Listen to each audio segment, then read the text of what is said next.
Good morning, good afternoon, or good evening, my beautiful hot messes.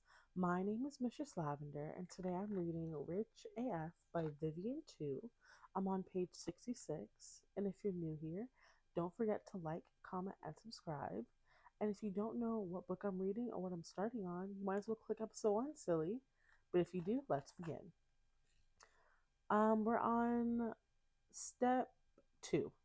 Stack, GChat, email, or just go by your boss's office. Don't overthink it. Whatever your usual method of contact is will work.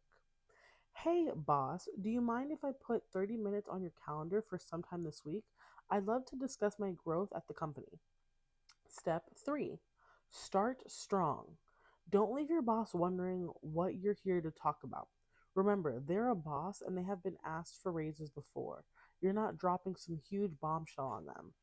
Hi, boss. Thanks for sitting down with me. Excited to share some of my recent accomplishments. And I'd also like to discuss my salary for next year. Step 4. Make your case. Lay out some of your wins from your brag book. You don't have to list every single accomplishment. Feel free to stick to two or three of the greatest hits for now. I've learned so much over the past 2 years.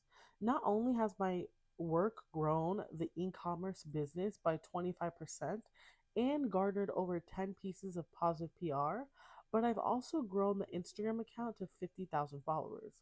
Additionally, I've trained two new coordinators and I'm ecstatic to be growing out the team. Step 5. Make your ask. Again, no need to draw this out. Make a quick pivot to talking money and lead by reminding them that you're basing this on what you've done and what's competitive in the market because you did your homework, of course. With all that in mind, I love to discuss my compensation. I've done some research and based on my own experience, skill set, and accomplishments here, a raise of X dollars would be appropriate. Stop and wait. Odds are there are some kind of pause here, and even though it's human nature to keep talking and fill the silence, resist the urge. One of the three things will happen here. If your boss basically agrees on the idea of a raise but pushes back, or they don't quite say no, or if they're basically anywhere on the fence, go to step 7. If they're like, heck yes, skip to step 8. And if they give you a flat out no, don't freak out. You're no worse off than you previously were, and you can use this moment as an opportunity to lay the groundwork for the future. Say something like, I understand and I appreciate you being candid with me. I'd love to make this an ongoing discussion since I'm always looking to grow. What skills or accomplishments would you like to see from me before increasing my pay? Listen to what they say. Take notes and use that list to set your goals for the next 3 to 6 weeks. At that point, knock, knock, knock, boss, guess who's back? Step 7. Go deeper. So maybe your boss seems warm to this idea, but there's some sticking point. Let's walk through that together. Your boss maybe agrees that you've contributed greatly to the company, but that the raise amount of X dollars isn't possible. What you want to do is find out more about their reasoning. From my research, an X dollar increase is reasonable in line with what I've contributed. Can you tell me more about why that increase isn't possible today? I'd love to hear your thoughts, and I'm happy to provide more quantitative examples of how I provide value to the team. The answer they give will vary, of course, depending on what's actually going on with your company and your boss. The best case scenario is that they agree to a raise, just a smaller one than you asked for, or on a different timeline. In that case, you can jump to step 8 and proceed. But there are plenty of other reasons that could be hesitating. Maybe the amount isn't in the budget right now, but they feel they could make the case for it in the future. Maybe there's a temporary salary freeze and they need you to ask again in a few months. Or maybe they need to see more results and or accomplishments from you and just weren't comfortable giving you a hard no up front. Whatever they say, listen. This is a golden opportunity to get inside your boss's head and see what they're trying to get done.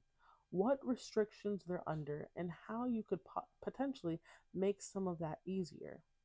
No matter what, try to end on a note of establishing specific benchmarks and a timeline. Understood. Thank you for explaining. How can I help you make that case in the near future? And what timing feels feasible to you? Depending on what you discuss and how concrete of a plan you end up with, you can follow this up with an email.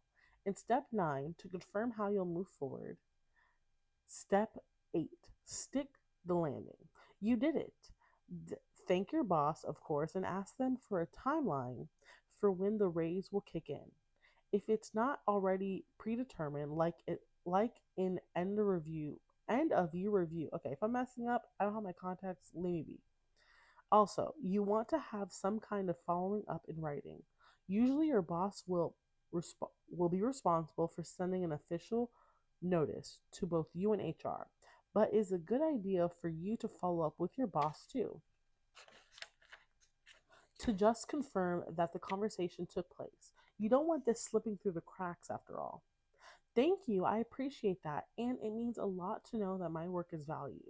When when will that increase take effect? And is there anything else you need from me right now?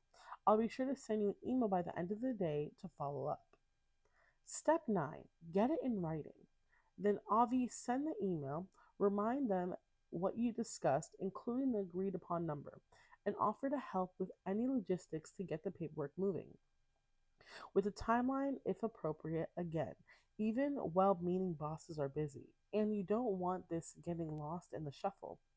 Dear boss, thank you again for taking the time to meet today and discuss my compensation. To recap our conversation, we discussed my proposal of an increase to my salary of $X, which you agreed would be effective as of Y date. I appreciate having the chance to share some of my accomplishments and discuss my future with company. I value my role here and I look forward to future successes as part of the team. From there, your boss should follow up and get the ball rolling with HR to make it happen. But don't hesitate to follow up if things slip off the agreed upon timeline. Other things you can negotiate for aside from just money. Compensation doesn't start and end with you trading your time and work for X number of dollars per year. Actually, you can get pretty creative with what you get in return for your hard work, and rich people love being creative this way. In fact, by suggesting alternatives that let you defer that money so that your employer doesn't feel it is acutely right now, what? Acutely right now, but you still get the benefit or gets you some free non monetary benefits. You're doing the company a favor by protecting their bottom line. How's that for out of the box thinking, boss? So, if you've hit a ceiling in terms of cold hard cash, try asking for these perks as a serious way to grow your wealth. Restricted stock units, RSUs, and incentive stock options, ISOs.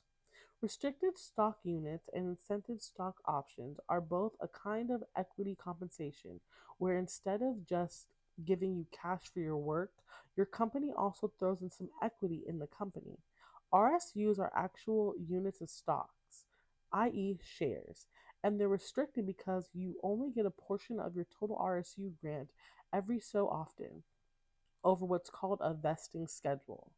ISOs are not stock shares themselves, but the option to buy shares at a strike price, usually the price of the stock when your option is issued, any time after the vesting date. So RSUs are kind of like free stuff paid over time, while ISOs are like exclusive access to a major discount in both cases. Time is your friend. The more valuable the stock gets over time, the more your shares will be worth, or the more of a discount you'll get by buying at your strike price. Strike price. PTO, paid time off. Can't get more money? Ask for, well, not less work. Precisely, but more time not at work. These are days where you're on vacation or decompressing or just not answering an email, but still getting paid. It doesn't cost your employer more, but it definitely gives you something good. Best part, in certain states like California, your PTO is also paid out in cash if you leave and haven't used it all. That's awesome. Flexible working arrangements. Forget the 9 to 5. What if you work from 10 to 6 or noon to 8 or do half time in the office or full work from home? Fab news, you can negotiate for it. And because employees have started voting with their with their feet, i.e., up and quitting, if management insists on full-time office work, post-pandemic, lots of companies are fulfillingly including some kind of baseline flexible work options, making it that much easier to ask for. That said, there might be some restrictions. If you work in one state but live in another, for example, going full time work from home might be tax implications your company isn't willing to put up with, but it never hurts to ask. Signing bonuses. Unlike a regular bonus, a signing bonus comes only once when you sign your employment contract. But surprisingly, even though it's just an extra chunk of change for you, there can still be a there these can still be attractive to employers. They have to accommodate a signing bonus only once per year, and if the amount is reasonable, then they might ask, "What the heck? Let's just get this person working and grant it to you." These one-time bonuses are also great to ask for if you're moving somewhere new for a job. For example, when I signed my contract to work at JP Morgan, my new hire colleagues and I all got a $10,000 signing slash relocation bonuses. And although the OMFG I'm rich feeling faded once the taxes were taken out, it was still a nice jumpstart for my life in Spendy NYC. Job titles. No, this isn't some assistant to the regional manager pettiness.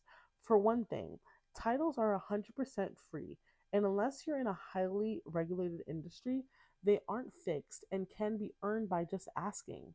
For another, an impressive title in this job makes you more likely to be paid more for the next one. Side hustles. You thought rich people don't have side hustles? Let me tell you about Jerry. When I was at JP Morgan, I sat near, as you might imagine, a bunch of kind of dor- dorky numbers guys. One of them was Jerry. Now, Jerry was a run of the mill, vest wearing, mild mannered guy. Not what you would consider a fashion connoisseur, in other words. But Jerry had a secret double life. He happened to be a sneakerhead in a major way. Seriously, this guy probably spent $100,000 on Nike and Adidas in the time I knew him. And not just for him either. No, Jerry had a whole side hustle, buying and flipping sneakers. This was not ranking in crazy bucks for Jerry. This was not ranking in crazy bucks for Jerry. He'd make maybe a couple hundred per pair, maybe two or 3,000 over market price if they were instantly rare, and he didn't end up keeping them, but he kept it up. Eventually, after watching him post what seemed like his $10,000 StockX listing, I had to ask, Jerry, I'm curious. You make high six figures. You literally work on Wall Street. Why are you doing this? And Jerry was like, I don't know. There's just something about the rush of getting the sneaker and being able to sell it for more, I guess. But you're busy, I said.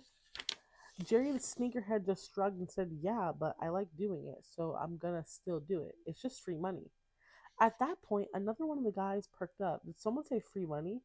Yeah, Jerry said. You want to learn? And that's how Jerry ended up teaching me and two of my colleagues how to flip sneakers. And you know what? In a short time, trading in Jordans and Yeezys, it did feel like free money. Obviously, I wasn't cut for the secondary sneaker market long term. It's hard to compete with bots that can scoop up dozens of pairs in 3 seconds after all. But my point is basically that there is a hustle to be had. Rich people want in, and the rest of us can learn a thing or two from them. To be clear though, let me okay, bitch. I'm gonna stop here. I'm on page 74. But yeah, I read a couple pages. I'm not gonna lie, this book is pretty not long. I think because the words are small and it's just like I don't have my context in. I didn't feel like putting them on right now. It's like I'm not saying I'm having a hard time reading it, but it's like I think I'm just like reading it.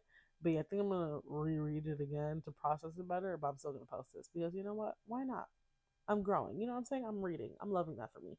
But yeah, I'm happy you guys joined me. I'm on page 74. I'm gonna start for next episode at To Be Clear though. But thank you so much for joining me. And don't forget, my name is Mistress Lavender. And don't forget to like, comment, and subscribe. And the book I'm reading is Rich AF. Bye. See you next episode.